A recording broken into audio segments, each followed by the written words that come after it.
Oh my God, we're alive. We survived the Great Gremlin War. We survived. Where's my t-shirt? They are eradicated. Where's my t-shirt? I survived the Great The Gremlin Great War. Gremlin War. Your laptop has been exorcised of its demons, and Yep. we are back. Well, we'll see. We'll see if my laptop has been exorcised of its demons. That's the goal. That's the hope. Yeah, that's the goal and the hope. And, whatever. But welcome back to Hot Take, everybody. I'm Luna. That's Kate. And we're here to Hi. talk about all things pop culture because we're the experts. And, yeah. Naturally. Exactly. But yes, apologies about my laptop exploding. The Gremlins. I love that it made it all the way until Hot or Not, and then it was like, yeah, actually, we're done. It was like actually, Goodbye. like I think it was like actually like right at 10 or right at 11. It was like, nope, I'm done. Bye. See you later. I did what I could. Y'all went too long. Sorry. I did what I could. Peace out. So hopefully I fixed some things on my end, but also I had to take it to get fixed anyway because my literal display was messed up. But got that fixed, so that's all good. Did some other things, so hopefully everything today runs smoothly. Everybody just, keep those fingers crossed and Close them up. Manifest that We'll find out. that it all works out. I hope it will. But it better, because we have a lot to say today. We have a lot to talk about today.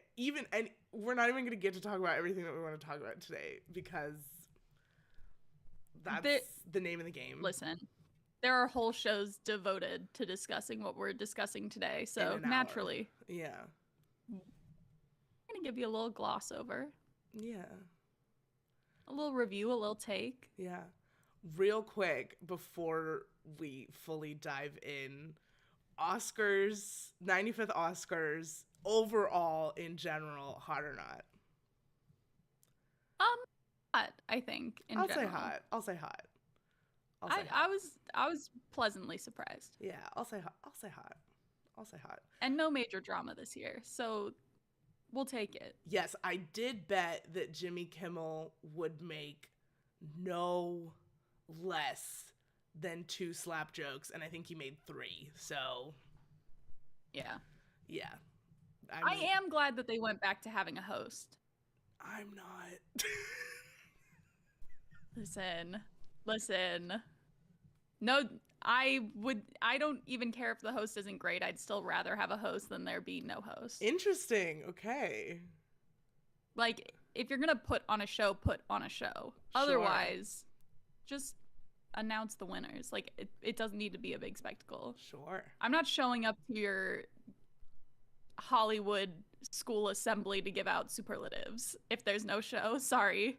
Like, Not the school assembly. That's funny. I like that. That's my personal opinion. That's really funny. If there's no host, that's what it feels like. Okay. See, to me, if the host is bad, I would rather just have them do no host, because then I don't know. Then I'm like, we could have, all this time you spent doing this like stupid bit, we could have just announced another award. Like, why are you doing this stupid bit that I don't care about? Yeah. If it's bad, it's bad. Yeah. And I feel like it's usually bad. Yeah. I think the best host the Oscars ever had, and this is going back a min, but was when Hugh Jackman did it. And I think it was like 08 or 09. Whoa. Okay. I think we need to start letting the actors be the hosts again. Because the late night talk show hosts, all love, all respect, it's just not the same format. Not all love. At all. Not all love, I respect. I could do Jimmy Kimmel's job easy. Easy. That's not hard. I could do that. No, your job is not hard. That's all I have to say. And that's that on that. But I think specifically, actors, but specifically theater actors, I think would be fun to have host award shows for sure. 'Cause, like, I don't know, then I'm like, we could have all this time you spent doing this like stupid bit, we could have just announced another award. Like, why are you doing this stupid bit that I don't care about? because comfortable on a stage, and yeah. Okay, Hugh Jackman. I'm gonna have to go. I don't even. It's not even in his my brain. opening. I think it was 08. Yeah, it was 08 or 09. But his opening is one of the best openings I've ever seen. I think I do. Because he did a musical opening, right? Yeah. It is on par. This is not really that deep lore, but kind of deep lore. It, for me, is on par with Neil Patrick Harris's opening of the Tonys. Okay. Like, those two are god tier level. If you're gonna host an award show, this is how you do it. Okay. Fair. I'll get with it. I'm with it. Yeah. Excuse me. I also would like to preface that I am getting over a cold, so if there are any sniffles, I apologize. But the spring cold is running rampant. Dude, it sucks right now. It's Everybody terrible. I know has it. It's terrible. And literally, it just, for me, it like popped up out of nowhere. Like, straight up, last week on Sunday, I woke up with a sore throat, but I thought it was just like allergies. So I was like, okay, whatever. And then Monday came around and I was like, nope, it's not that. Not allergies. Ugh, it was awful, but I'm getting over it. It's pretty much gone, but if I sniffle once or twice, apologies. I promise I'm not trying to. I think you sound great. Boys, thanks. I think you sound great. Aw, thanks. All right, but so today, obviously, we're talking about The Last of Us, both the game, sort of, and the show. We're mainly talking about the game as kind of like a jumping off point to talk about the show and just kind of give like background, lore, and history, because Kate did not know anything about the game before watching the show, and I did. So it was very fun for us to watch it together from those two different standings, as someone who knows the story and as someone who doesn't know the story. So it was very fun for me to see her react to things every week. But before we get into all that, we got something that's hot off the presses.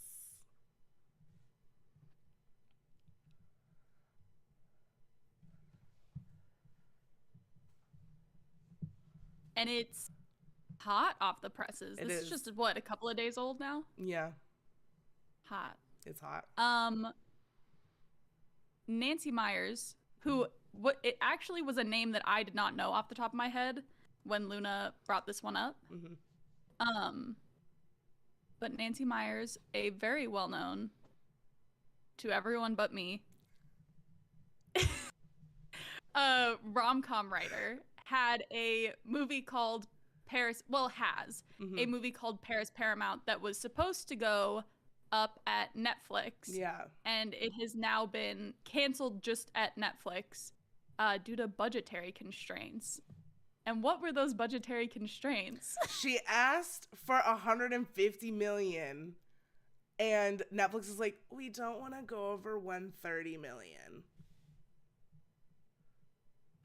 But you're going to spend $7 billion to make another shitty season of Stranger Things? Listen, we know this. I don't know what their priorities are over there. No, I don't understand we know the Netflix business model. Yeah, no, we know it doesn't make sense. Yeah, we know it's a hot mess over there. It's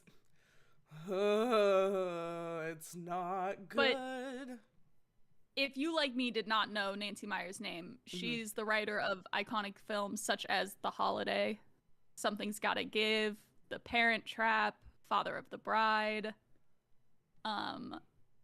She's directed a fair amount. Hold Please. The Intern, It's Complicated, The Holiday, the original What Women Want, The Parent Trap. Iconic. An icon. I also loved The Intern. Yes, The Intern is a very good movie. The Intern because there were two that came out around the same time with very similar titles. So The Intern with Robert De Niro. Yes. Is the one that she did. Yes. And the film Paris Paramount, which is the one that is now looking for a new home that will give it the extra $20 million that it wanted, is about a filmmaking duo who, after falling in and out of love, reunite on set to work together again. And it was going to star, or probably will still star, Scarlett Johansson, Owen Wilson, and Michael Fassbender, which I think is a very interesting trio. I think that is a very interesting trio, and what a combo. I don't know if there have been enough details released about it yet, so I don't know if Owen Wilson or Michael Fassbender is supposed to be Scarlett Johansson's love interest, but I personally would like to see Owen Wilson because he needs to redeem himself for Marry Me that he did with J-Lo. I love that he's just re-entering his rom-com era. You know, it's like, actually, I've made enough of those Cars movies. I just want to make rom-coms. I mean, good for him. Fair. I get it. Like, you know, kind of. And Lumen makes a good point. Yeah. That $150 million is a lot for a rom-com, but again, it's not like Netflix is making budgetary decisions that really make sense to the rest of the world. Yeah. I hope it makes sense to somebody in their company, but I cannot find the rhyme or reason. Nor I. So we'll see. And also, like, for Nancy Meyers, she's never had a flop. You don't want to give her money? Like, for real? Like, I don't understand. What? Huh? I don't But get you know it. what? Good. Let somebody else do it, because I've been unimpressed with a lot of their content as of late. So. Yeah, they're just not really. We don't have time. We don't have time. We don't have time to get into the Netflix. I have so many thoughts. I know. I have a lot of thoughts too, and not a lot of them are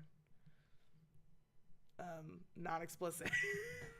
But you know, it is what it is. But that, I know. So that was like seeing all of that, because I originally, like, I think like a couple weeks ago it was announced, they're like, oh yeah, Netflix is making it, like, blah blah blah, whatever. And then they just announced, like, this past week, they're like, just kidding, Netflix isn't doing it anymore.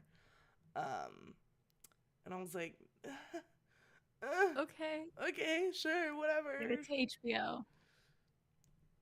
I mean, HBO's been kind of, well, the content's been great. I don't know what's going on with their business structure either. Yeah, we don't. We saw, I sent this to you, but just to bring it up, there was an article coming out from what's the company that acquired them? Warner Discovery? Yes. Yeah. Warner Discovery. An article came out featuring a quote from one of the guys that's leading the charge of merging the two of them. And he was like, yeah, we think that having HBO in the title of HBO Max alienates some of the audience and makes the Was it Zaslav? Was it less accessible? Was it David Zaslav? I don't think it was. Oh, okay. I don't think so, but I don't remember. Okay. And I try not to just knee-jerk react to headlines, because it's not really an effective way of understanding what's happening in the world. But that one got me, and I was just like, I'm sorry. You think that having the brand that everybody recognizes and associates with quality entertainment, because HBO has been doing it better than anybody else for about, 30 years now. You think that hurts and hinders people wanting to watch it? I think the fact that you at one point had 2 different apps was the problem. That was wild. That was a wild. HBO Go versus HBO Max. What was the difference? Wait, why were there 2 of them? It was HBO Go, HBO Max, and just regular HBO. There's 3. Yeah. There's 3. That was wild. The problem. That was insane. HBO was never the problem. Yeah, that was crazy. Oh my god. We should do an episode just on our opinions on streamers, because we'd never work again. But we'd never work again. Boy, do I have opinions. Boy, do I have opinions. Hey, Paramount, why does your streaming service look like that? Let me not get into it. I can't touch it. I can't touch that one. I can't. We've got too much to cover today. We got too much to cover today. Anyway. Why does it look like that? Why does it look like that? Hey, Peacock, why does your streaming service look like that? You would think... Okay, last thing I'm going to say before we get into The Last of Us game, but you would think that all of these developers for their UI would look at Netflix, which, of course, Netflix has its problems, but it is, in my opinion, the best streaming service UI by far. Without a doubt. Without a doubt. You would think that they would look at that and be like, okay, how can we build on top of this and make it better? But no. Oh, I'm sorry. Hey, Apple TV, why does your streaming service look like that? I enjoy Apple TV as a platform. I like the content that they're putting out. I have an Apple TV device, and navigating it is still confusing to me. It makes zero sense if you try to go on it on any other device other than like the Apple TV app on a TV. Like if you try to do it on your laptop, fucking forget it because it's so over. Like not happening. It's not happening. Anyway, okay.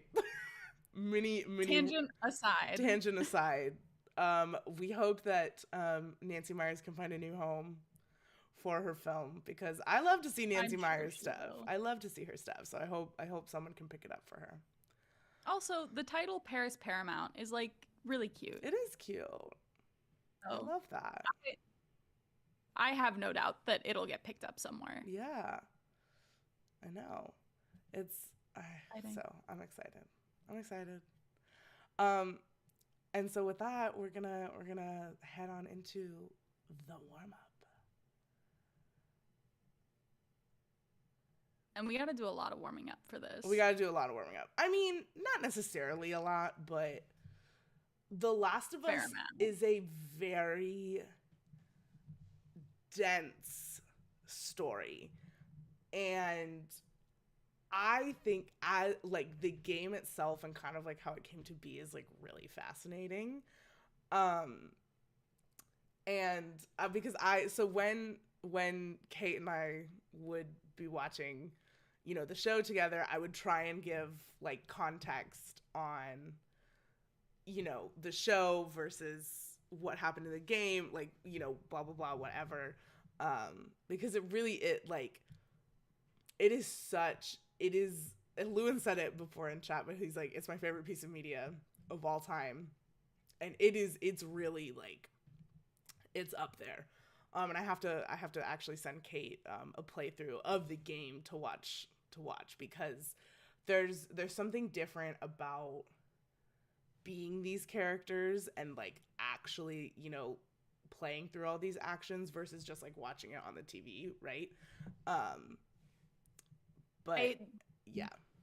Which I mean, I would hope goes without saying. Mm-hmm. We'll try and keep it as spoiler-free as possible, but this is not going to be a spoiler-free conversation. Yeah. So, if you haven't seen the last episode and you care about knowing what happens, maybe come back. Yeah. Well, watch us later. I think we'll probably get into that more probably in the second half, but for right now I'll kind of give like brief overview of the story and kind of how the game came to be, because it is very interesting a little bit. But before we get into that, Last of Us, so it came out in 2013 originally, and it follows our protagonist, one of our protagonists, which I'll get into later too, Joel, as he tries to navigate through this cordyceps fungus outbreak that essentially turns people into zombies. That is really the only word that we can use to describe it, even though they never call them zombies in the original media. They're called infected. I was like, what's the word? They're called infected. Because that's what they are. They're not essentially a zombie, but the cordyceps fungus has essentially mutated to overtake a piece in humans' brain to make them crazy. And Which, just as far as new and interesting takes on zombies go, that has got to be the most horrifying one I've isn't that ever terrifying? come across. Yeah, it's that. Yeah. And when you find, like, this isn't really a spoiler. I think it's pretty well known at this point. But, like, the idea that they are still themselves, it really just takes over the part of the brain that covers motor control. Yeah. So it can move the body. Yeah. But the person is still inside there and can't stop themselves. Yeah. Which yes. Spooky, scary. So good. So good. So horrifying. Yeah. I'm going to read just a Wikipedia description of the synopsis. Sorry, but they summarize it in a way that I will just keep rambling on. So it's only to keep me on track, which is why I'm doing this. So in 2013, an outbreak of mutant cordyceps fungus ravages the United States, transforming its human hosts into aggressive creatures known as infected. In the suburbs of Austin, Texas, Joel, who is voiced and mocapped by Troy Baker, flees the chaos with his brother Tommy, played by Jeffrey Pierce, and his daughter Sarah, Hannah Hayes. As they flee, Sarah is shot by a soldier and dies in Joel's arms, which is really that great way to start the game, guys. That happens in the first like 20 minutes. So cool. And then we have a time skip. So 20 years later, civilization has been decimated by the infection. Survivors live in totalitarian quarantine zones, independent settlements, and nomadic groups, leaving buildings and houses deserted. Joel works as a smuggler with his partner Tess, who is played by the late, great Annie Wershing, in the quarantine zone in the north end of Boston. They hunt down a black market dealer named Robert to recover a stolen weapons cache. And before Tess kills Robert, he reveals that he traded the weapons to the Fireflies, this rebel militant group opposing the quarantine zone authorities known as Fedra. The leader of the Fireflies, Marlene, meets up with Joel and Tess and promises to double their weapons in return for smuggling a teenage girl named Ellie, who is played and voiced by the wonderful, the amazing, the brilliant Ashley Johnson. Joel, Tess, and Ellie sneak out into the night, but after an encounter with the government patrol, they discover that Ellie is infected. Symptoms normally occur within 2 days, but Ellie claims she was infected 3 weeks earlier and that her immunity may lead to a cure. The trio make their way to the destination they were initially supposed to go to, but they find that the Fireflies that they were supposed to meet have been killed. So Tess reveals also that in their incursion to get there, she was bitten by an infected, and believing in Ellie's importance, sacrifices herself against like the soldiers chasing them so that Joel and Ellie can escape. And thus begins their journey into trying to get Ellie into the hands of Fireflies who they believe can create a vaccine, a cure for this terrifying disease that is ravaging the United States and the world, actually. Sorry, not just the United States, the world. It's everywhere. It's a doozy, but I feel like I had to explain kind of like all of that so we could get into everything else. Yeah, and Lewin's right. The fact that the fungus is real, cordyceps are a real it's a real type of mushroom. Like, the fact that it's real makes it much more scary. And actually, we'll talk about it a little later when we get into the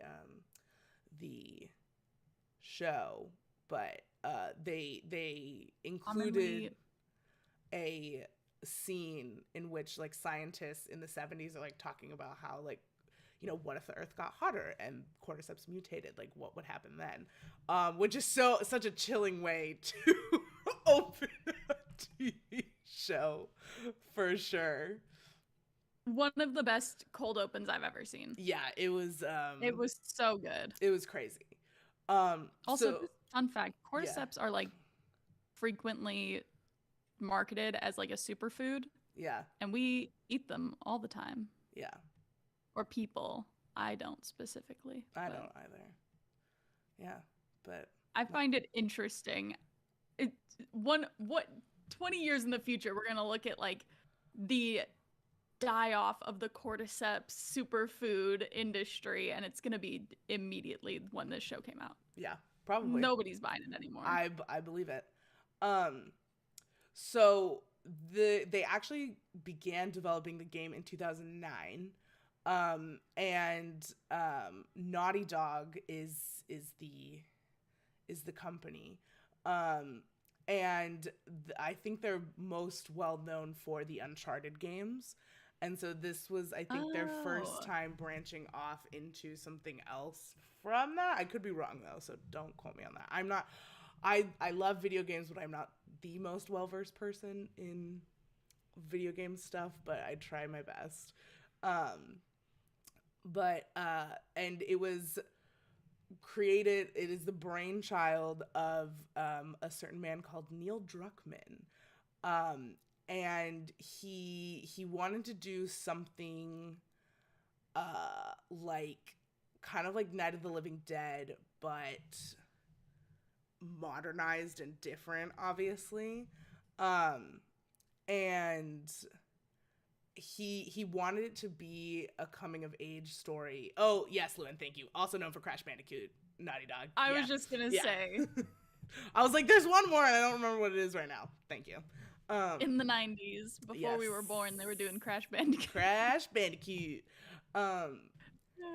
And so Neil wrote this story because he wanted it to be a coming of age story while also being a story about how the different types of love that you can experience can be very good, but also can be very dangerous. And if you're like, how the hell can a zombie story be about a coming of age story? Do I got news for you? It's really just a coming of age story that happens to take place in the apocalypse. Like, that's just what it is. And I also think it's really interesting. He did have like a lot of the story Neil Druckmann did written beforehand, but then when he cast Troy Baker and Ashley Johnson as Joel and Ellie respectively, some stuff was like changed in the script because of things that Troy asked for, or Ashley was like, hey, like, I feel like Ellie should be doing this. Like, I feel like Ellie should be fighting back. I don't think she would just kind of like sit there and not do anything. So I think that that's really cool that it was collaborative. Even though Neil did have this story written beforehand, it really took shape while they were like actively just like creating the game. Those stories are always my favorite. Yeah. I love it when you get like a really passionate team together and they shape something together. But you can just tell, even because he was a huge part of the TV show and its development as well. You can tell in all of their podcasts and the Q&As that they've done about what that process is, that he really enjoys that collaborative process. Yeah. And is so open to discussing and making things better, which I admire so much in any storyteller, because it can be hard at times to want to like let other people in and kind of change what you thought you were doing with this. Sure. But when it's good, it's so good. Yeah. And he wanted the relationship of Joel and Ellie to be really like the focus of the game. And because Joel is really, he saw his daughter was killed, by this military group at the very beginning, of all this madness. And so he's been very hardened by that. Like, and so 20 years later, he's he's not a good person, has done some pretty bad things, but you know, he meets this like 14-year-old girl who, you know, he is tasked with basically to take care of.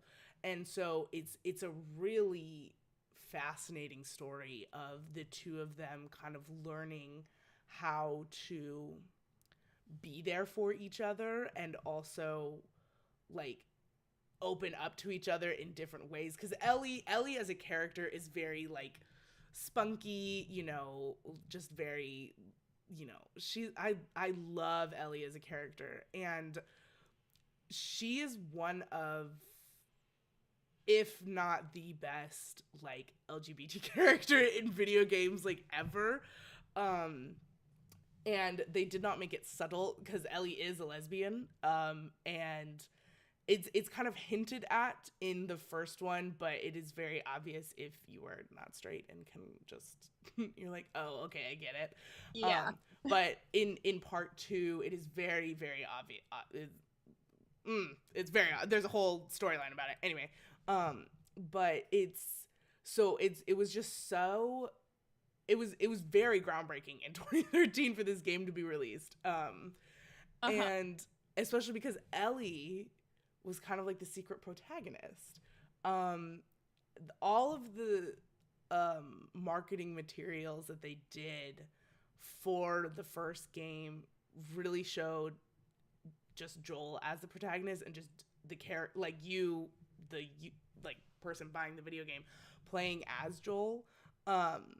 And Neil Druckmann has even said, he's like, we would lie to people when they were at, you know, like gaming conventions, because people would be like, you know, they would play demos and people would ask like, oh, are we going to play as Ellie? And they would be like, no, maybe in the next game. But you do play as Ellie. And it is very much, even though you play as Joel for the majority of the game, Ellie really is like, both Ellie and Joel are the protagonists. Like, you can't say that Ellie's like the main protagonist, but and so that was just very, they wanted to kind of keep that a secret because it comes at a very poignant part in the game that you play as Ellie. I was gonna say, yeah, when you told me that, mm-hmm. and we can talk about it more in the context of the show. Yeah, but when you told me like what the moment is where you play as Ellie for the first time, I was like, I love good storytelling. It's really good. I love good. It's really divine. Good. It's really good. So smart. So it's just so smart. Yeah, and so the game itself, you know, it is like whatchamacallit? Oh my god, sorry. Like, there's so much I want to say that I'm just like, overwhelmed, brain dead. But the game is widely hailed as like one of the best games of all time, like point blank period. Released on PlayStation. It's so just widely praised for at the time, for 2013, the graphics in the original game, you know, were crazy good. The dialogue is insane. The first game, I think, all in all, is really only about like a 10-15 hour game, which is kind of not short, but it's shorter versus the second game that they made, which is like 30-40 hours. Like, it's crazy. There's so much stuff in the second game. But yeah, it's widely hailed as like one of the greatest like video game stories of all time. Like, it is, that's how good it is, like storytelling wise, graphics wise, like just everything. Like, and it's because you can tell that they put so much love and care into telling this story about Joel and Ellie and how their journey as they go through this post-apocalyptic world. You know, and Ellie is immune, and we don't realize that. Or I guess, I mean, you do realize, but it's never explained in the original game or in like any kind of additional things that like why Ellie is immune. She just is. And I kind of love that. Like, I agree. Yeah. Because feels more real. Yeah. Like, if that were to happen, it's unlikely that you'd ever really be able to understand why. Yeah. But I do enjoy that they give you a possible reason. Yeah. In the show. Like, it's for not sure. ever confirmed that what they show is the reason why she's immune, but I do like that they threw that out there. Yeah. We're like, just which maybe. Honestly feels more video gamey than like the actual video game. Yeah. But yeah, it's just, and it, yeah, so you're just, and you meet, as Joel and Ellie, you meet these different like side characters in the game that help you out with like fetch quests, you know, and side quests that you have to do, or, you know, places that you have to get through. And the game mechanics are also just really, really cool. Just really fascinating game mechanics. And in the show, they really kind of further get into like these side character stories, which I think is really incredible. Like they give them a chance to like expand on those, because these side characters are so interesting, and most of them you don't ever see again. Actually, all of them you never see again. So yeah, and well, that's not all, but most. That's one of the things that I enjoy about a good like adaptation, when they really take the time to work it through on how and what they want to do with the new medium that they're entering. Yeah. And so like going from a video game to a TV show, and especially like a TV show over a movie, you get that opportunity to expand on those characters and make the world feel a little more real and a little more grounded, which simultaneously raises the emotional stakes, because especially for like the Henry storyline. Yeah. I have not played the game. I would imagine that that's a hard thing to play through in the game as well. Yeah. But to get the amount of detail that we do, and to get to see those glimpses of their lives together. Yeah. Only to get them for one episode, and then we get to the end of that episode and they're both gone. Yeah. Was so beyond devastating. Yeah. It is really devastating. I can't even begin to explain it. Yeah. It is. We're kind of slowly, naturally segueing into the show, so I will just say, but just in terms of background context on The Last of Us, it was, you know, hailed as an incredible game, and people actually tried to adapt it before the show. Neil Druckmann wrote just a movie script that Sam Raimi was supposed to produce, but it entered like development hell and like never saw the light of day, which I'm glad that it didn't. Because we probably would have never gotten the show, but also Neil Druckmann was just like, no, like I can't really properly portray this story in confined to like a 2.5 hour like movie. Like that's not how I can do that. And so it wasn't until he saw Chernobyl on HBO with Craig Mazin, and he was like, okay, I think that this is the guy who can make it happen for me. Guy's got it. This guy's got it. So we are gonna just go straight into the takes, baby. Which, you know, is just us talking about the takes, but we're just talking about The Last of Us still. It's just me praising Bella Ramsey as an actress for 20 minutes. Oh my God. Okay, so The Last of Us on HBO stars Pedro Pascal as Joel Miller, which somebody in the casting department read my dream journal. I wrote Pedro to give them the sweetest Joel kiss Miller on the forehead. I wrote Pedro Pascal Joel Miller, you know, somewhere in a dream manifestation journal like 2 years ago, jokingly, and then the universe was like, yeah, okay, sure. Insane. Ask and you shall receive. Ask and you shall receive. Yeah. And then Bella Ramsey stars as Ellie. And they are just incredible. They are just so I can't even start to begin by how incredible Bella Ramsey is. Like just point blank period. But she's a few years younger than us, but not much. She just turned 19. Okay. So she's 9. So she was 18. Yeah, doing this. Yeah. Actually, wait. Why? I think she was like 17 turning 18. Yeah. Isn't that crazy? That's wild. Isn't that wild? I love that for her. Yeah.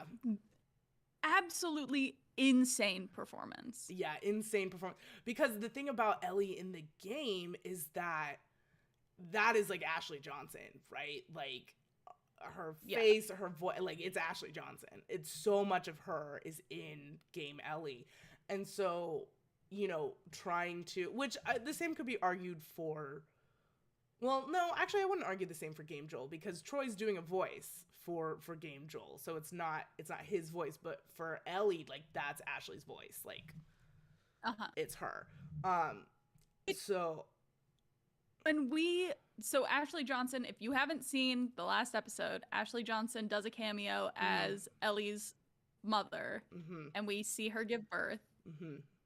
And one of the first, you and I watched it together, and as we were watching it, I was like, oh my God, how did Bella like get the syntax that they talk in such a similar way? And Bella is not American. No. She's from the UK, so she's doing an accent for Ellie. Yeah.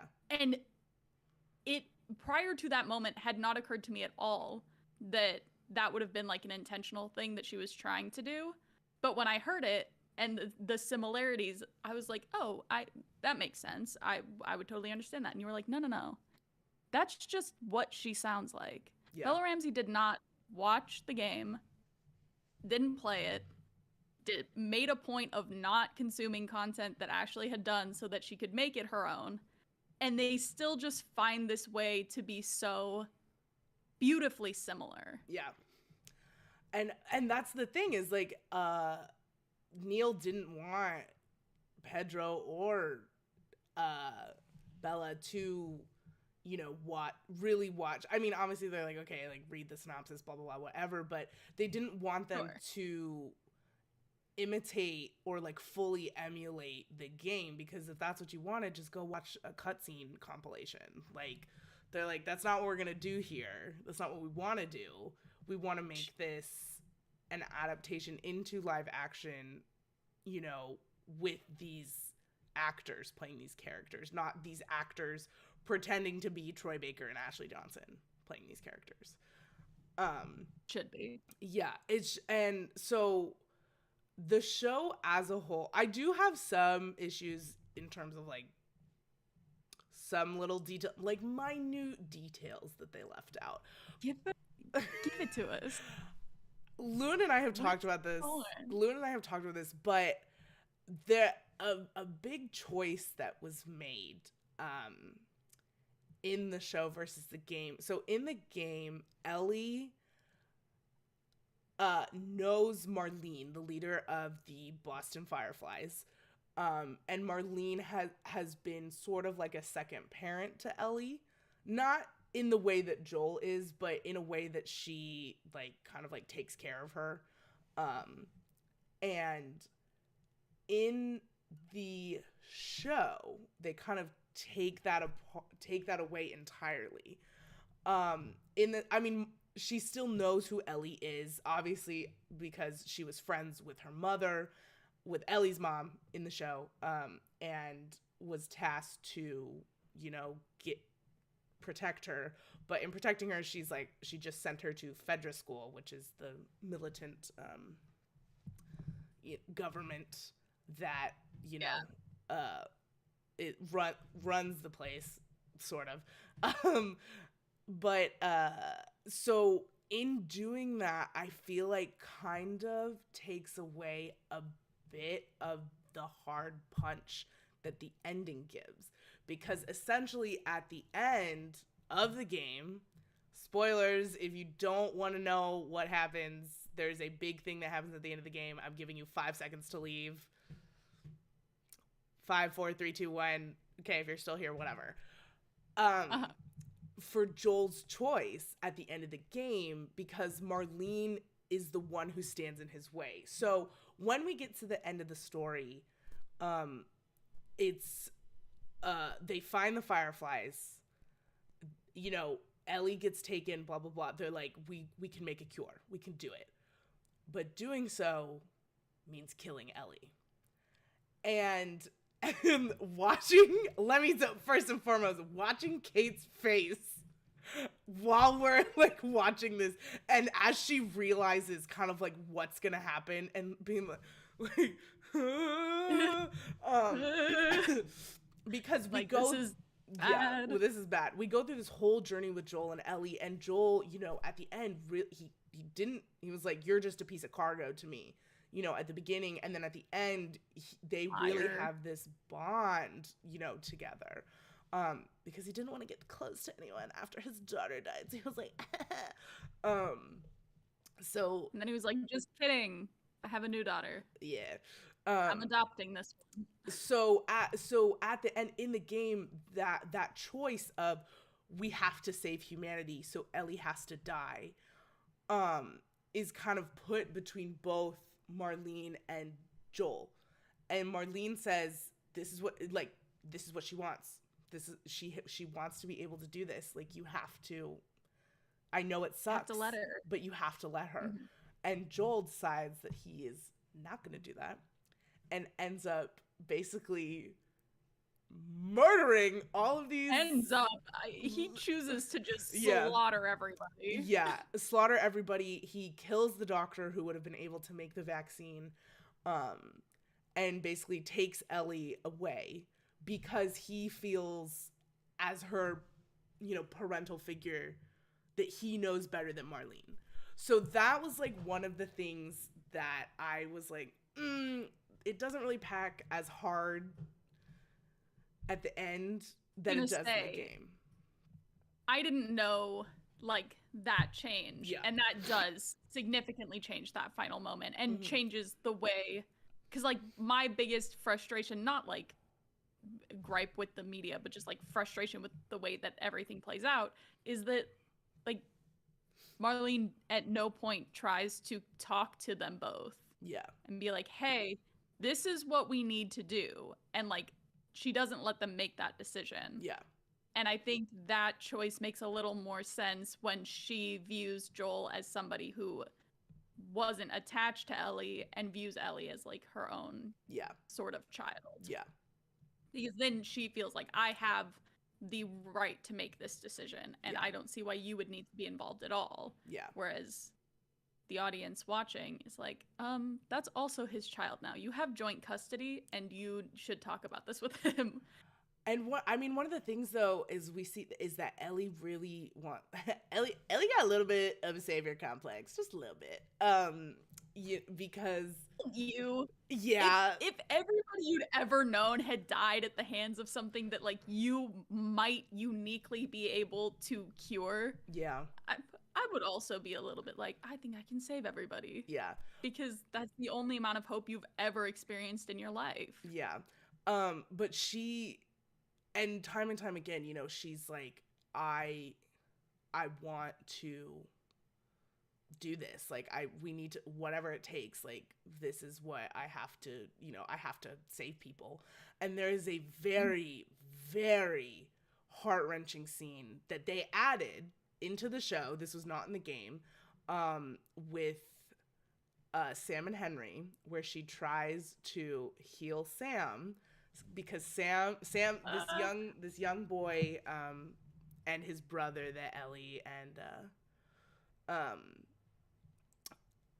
Joel have run into, and when they're in Kansas City. Which, Kansas City's gone, girl.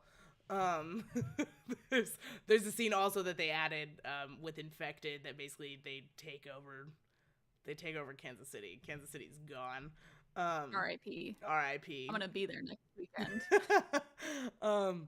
But you know what lived. Yeah, we'll see. But so Sam, this young boy, Sam gets bit, and it usually takes, it doesn't happen immediately. It usually, you know, takes a day or two for symptoms to fully start showing. But Ellie basically is like, oh, you know, my blood is medicine, like, and she like cuts her hand and basically like puts her blood like on his bite, because she thinks she can heal him like that. And that, what I was It was over for me. I was sobbing. I was like, the fact that right before that she's like, what are you scared of most? And it's being alone. Yeah. Like, she's doing everything she can to keep the people around her. Yeah. And it's still not enough. It's still not enough.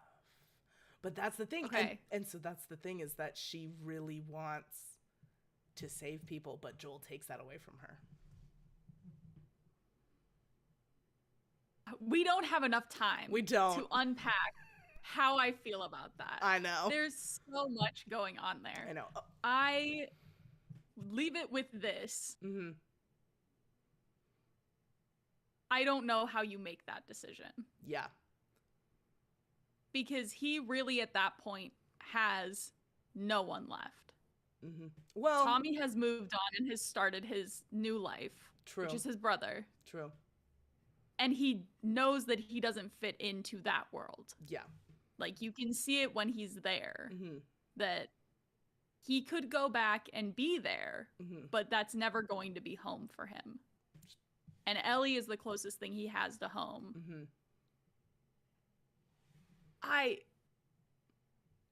I might just be a Joel Miller apologist. Sorry. I don't think he did anything wrong. It's fine. But that's the point, that's the point that Neil was trying to make, is that love can be so powerful in both good and bad ways, right? And so it's Joel's love for Ellie that essentially made it so this world cannot have a vaccine and like they cannot be cured. And Neil's like, you're not supposed to argue if it's right or wrong. He's like, it's supposed to be very hard to figure out, because you're like, how far is a parent willing to go to save their child? Like, and that's really the root of The Last of Us. Like, we know, because Neil has come out and said this, that like, if they had gone through with it, it would have worked. Yeah. But Joel has no reason to know that. Sure. He knows that they believe that. Yeah. He also doesn't believe a lot of the things that they believe. Yeah. So you're gonna sacrifice the only real thing you have left in this world so that something might happen? Like, I get and it. So here's the thing, is I have knowledge of the second game and events that have transpired in the second game that Kate does not. I don't. So it's very interesting for me to listen to her say this. But I do want to show her the second game, because I want there's some things that I would like to see her reaction to now that she's watched this show. I like the idea that I will have gone into season 1 knowing nothing, but like watching season 2 with the knowledge of the game. Yeah. Yeah. And I just, for me, watching, having the pre-knowledge and, beforehand, I still really enjoy it. The show is it's gorgeously directed. It is gorgeously shot. The performances, not only by Pedro and Bella, but also by all of our like supporting actors and actresses, are really, truly incredible. There's not a bad performance in the show. And what's crazy is that there are, because all these people we only run into like once or twice, like, so they gotta make like these episodes count when we see them, and they sure as hell do. It's really, and as far as adaptations go, I think it still is a very, very strong adaptation. Yes. And phenomenal. Yeah, it is truly phenomenal. Do you have a favorite moment before we wrap this up? I just think this one's gonna sit with me for a long time, but tell them Ellie is the name of the little girl who bit your fucking finger.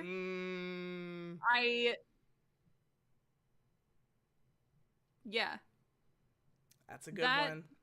That struck something that I didn't know existed inside myself, and I've just been sitting thinking about it for like the last week and a half. Yeah. Not the baby girl line. Not the baby girl line.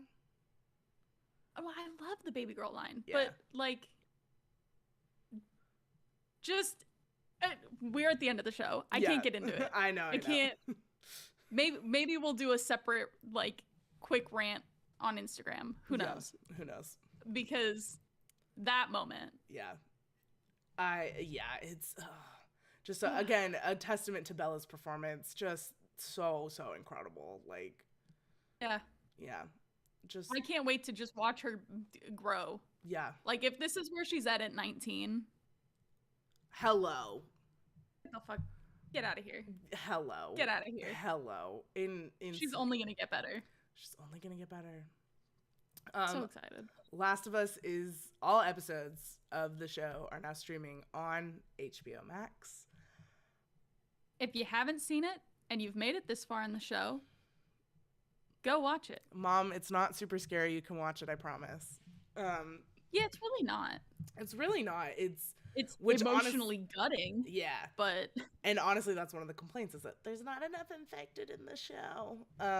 Which to me is very funny because in the original game, honestly, there are way more infected in the second game than there are in the first game. Like the amount of infected in the first game are pretty tame compared to the second one.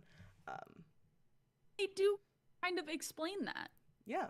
Where they're like, they're traveling through a lot of open, expansive land. The infected are not there. Yeah. They're mostly like accumulated in the cities because that's where other people are. And the goal of the fungus is to spread. It's not going to try and spread to things that aren't there. It's not going to be in barren, less populated areas. Yeah. It makes sense that the real horror out there is the people. Which I find pretty damn scary, but maybe that's just me. Yeah. So yes, streaming on HBO Max again, really, really good, really gutting. So if you want to cry, Sunday, go cry. Watch The Last of Us. Go cry and watch The Last of Us. And with that, that's gonna take us to Hot or Not, baby. We're already at Hot or Not. We're already at Hot or Not. Let's get it. Let's get into it. There has been a lot this week. There's been so much. We can't get into all of it, but we're going to get into some of it. We're going to lightning round Hot or Not. Lightning round Hot or Not. Okay, Hot or Not. Beef with Ali Wong and Steven Yeun about a road rage beef that goes insane. Yeah, hot. Combo. Excited. Yeah, I think that'll be fun. I think it'll be really fun. I did not show the whole poster here because I needed to crop it, but the whole poster is very funny. Netflix series. Yeah, it's a series. I thought it was going to be a movie. I thought it was a movie too, but it's a series. Even more exciting. More content. More any Steven Yeun content, sign me up. I'll take immediately. Yeah. Immediately. I'm sad. Yeah. Okay. And next on our docket. Hot or Not, Paul Thomas Anderson's new movie. The cast that we have announced is Regina Hall, Leonardo DiCaprio, and Joaquin Phoenix. Hot or not? Ignoring Leo DiCaprio. Hot. Okay, maybe not ignoring Leo DiCaprio. He is a very strong actor. Personal feelings I have about him aside. But Regina Hall, hello. Hot. So hot. So hot. So excited. I don't think we have any idea what this movie's going to be about, do we? No. That makes it even more exciting. Just give me Paul Thomas Anderson directing Regina Hall, and that's it. Maya's going to make an appeance. That's all. Give me Maya and Regina on screen. Of course. Yeah. That's all you need. That's all you need. What else is there? What else is there? Nothing. So good. No. So good. So hot. So hot. It's going to keep me warm through the end of winter. That's how hot it is. For sure. All right. Hot or not, Jennifer Lawrence and No Hard Feelings. The return of the rom-com. No, I'm sorry, not the return of the rom-com. The return of the terribly written rom-com. Yeah, the return of the absolutely insane premise rom-com. Yeah. Hot. I'm gonna say hot. I have complicated feelings on Jennifer Lawrence, but like, this is gonna be hot. Yeah. Give me silly, goofy movies. That's what I'd like. It's gonna be hot, not in the sense that I think it's gonna be good. It's hot in the sense that I think it's gonna be so bad that it's good. Exactly. But I think that's what it's trying to do. Yeah. That's what it's going for here. Yeah. And you know what? I'm excited. I'm fine with that. If you hadn't seen the trailer for No Hard Feelings, go watch it. Watch it. Really funny. I'm excited. I'm excited. Hot. Yeah, hot. I hope it lives up. I do too. Hot or not, the Weeknd's show The Idol is gonna premiere at Cannes.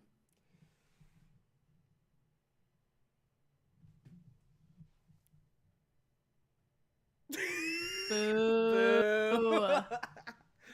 Why the fuck are we letting this in Cannes?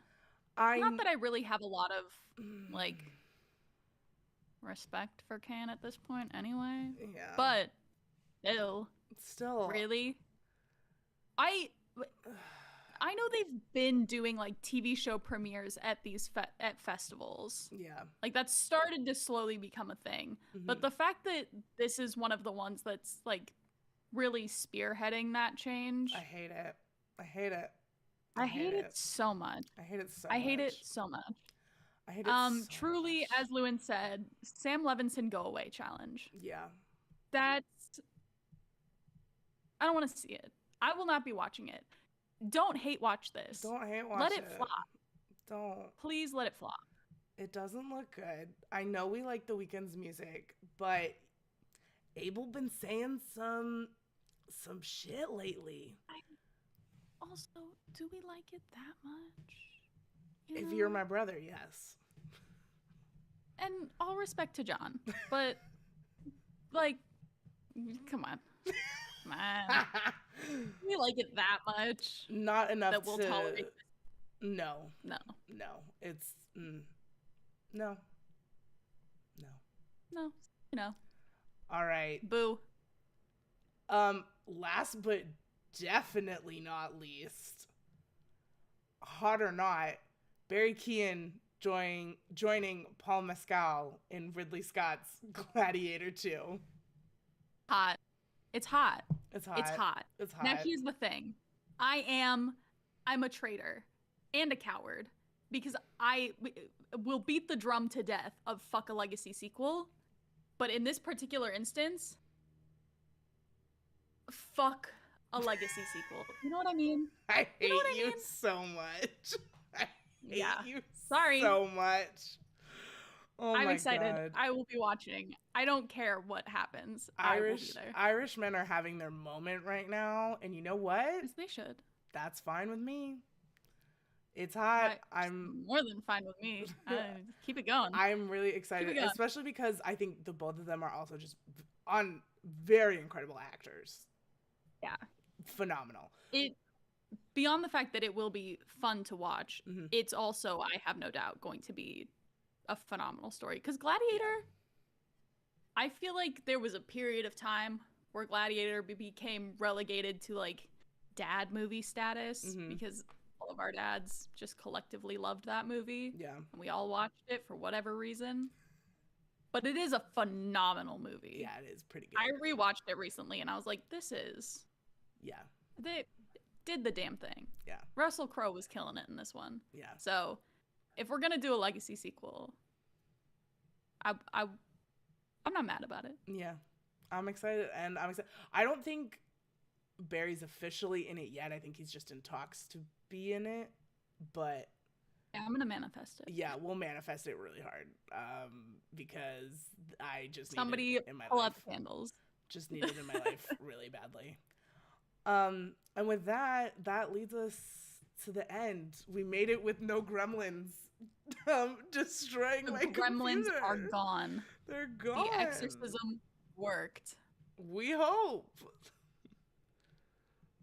We'll see if we make it another week. Speaking of which, we're not going to be here on Sunday. No.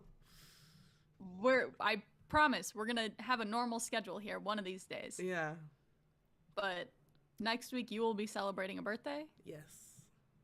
I will be in Kansas City. Yes. With the movie that Blake and I made, The City of Dried Fountains, at the Kansas City Film Festival. Congratulations. Very exciting. Very excited for Thank you. But in all of our celebrations. Hot Take After Dark. Yes, we'll be doing Hot Take After Dark on Thursday evening.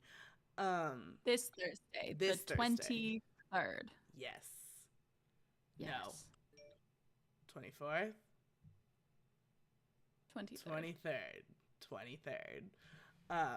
Thursday. It'll be at 7 p.m. after dark, which is sort of after dark for me. Oh, Miss Kate's camera has just disappeared. I don't know, but it's okay. We're almost at the end. Oh, there she is. I'm back. She's back. But it'll be at 7 p.m. instead of 8 p.m. like we did last time, which, again, is sort of kind of after dark for me because, you know, now the sun's setting later, so maybe it'll be dark. I don't know. We'll see. It counts. Yeah. Hot Take at sunset. Yeah. Hot Take golden hour. Great. But yes, that'll be this Thursday, so no show next Sunday again, but Thursday will be after dark, so grab your beverage. Oh. What are we talking about on Thursday? We'll be talking about the incredible show Yellow Jackets. Yeah. Binge watch it before Thursday. You could get through it. I'm gonna get through it. That one's hard. hard. Binge watch it together. That one's hard to watch. I will say, Mom, I don't know if you should watch it, but might not be Denise approved. Might That's not fair. be Denise approved, but it is very, very good. So even if you don't watch it, you can come and hang out and listen to us talk about it. Hang out with us anyway. Yeah, hang out with us. But anyway. also, watch Yellow Jackets. Season 2 comes out on Friday, and I'm very excited. Mm-hmm. It's gonna be good. It's gonna be good. It's gonna be good. Thank you all for hanging out with us today. We hope you enjoyed us talking about The Last of Us. Honestly, we might just need to do another one because I'm like, there's so much more I want to talk about. Like, it's just such. But maybe we'll do another one after I watch the second game playthrough. Yeah. We'll let it marinate with the people a little bit more. Let people have time to, watch it if they haven't. But yeah, just so good. Thank you for hanging out with us today. Make sure you follow us on Instagram at hottake_show. Follow us on Letterboxd at hottake_show. I keep forgetting to change it on the graphics, but it's just hottake_show on Letterboxd. And make sure to subscribe if you have not subscribed. Yeah, and tell all your friends about us. Yeah. And family. We'd appreciate it. Yeah. Yeah. Happy Sunday. Happy Sunday. We'll talk to you later. We'll see you Thursday. Bye.